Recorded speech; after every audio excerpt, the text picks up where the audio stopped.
Di bagian ke-8 ini saya akan menjelaskan tentang konflik di Indonesia. Konflik di Indonesia merupakan hal yang kompleks dan dapat mencakup berbagai aspek. Beberapa contoh konflik yang telah terjadi di Indonesia yaitu konflik etnis dan juga agama. Indonesia memiliki beragam suku bangsa dan agama, dan konflik antara kelompok etnis dan agama pernah terjadi dalam sejarah negara ini. Beberapa contoh termasuk konflik di antara kelompok etnis di Maluku dan Poso, serta konflik antara kelompok agama di Ambon dan Tanjung Priok. Konflik separatis. Beberapa daerah di Indonesia telah mengalami konflik separatis yang berusaha untuk memperoleh otonomi atau kemerdekaan dari pemerintahan pusat.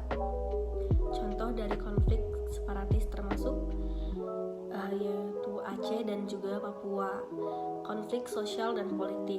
Konflik sosial dan politik bisa terjadi karena perbedaan pandangan atau tujuan di kalangan masyarakat atau politisi.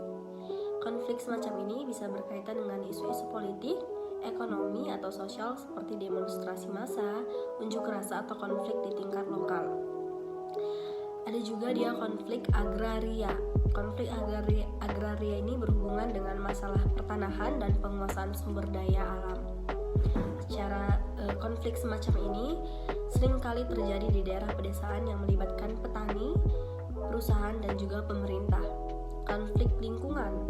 Konflik lingkungan di Indonesia adalah negara dengan kekayaan alam yang melimpah, dan beberapa konflik lingkungan terjadi karena pemanfaatan sumber daya alam yang tidak berkelanjutan atau merusak lingkungan hidup.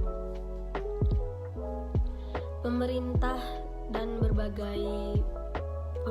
berbagai pihak berusaha untuk menangani dan menyelesaikan konflik di Indonesia melalui berbagai cara, termasuk dialog, penyelesaian melalui hukum, pembangunan sosial ekonomi, dan pendekatan. Terutama pendekatan rekonsiliasi. Upaya membangun perdamaian dan pendukung dialog antara pihak-pihak yang terlibat sering dilakukan untuk mencari solusi yang berkelanjutan.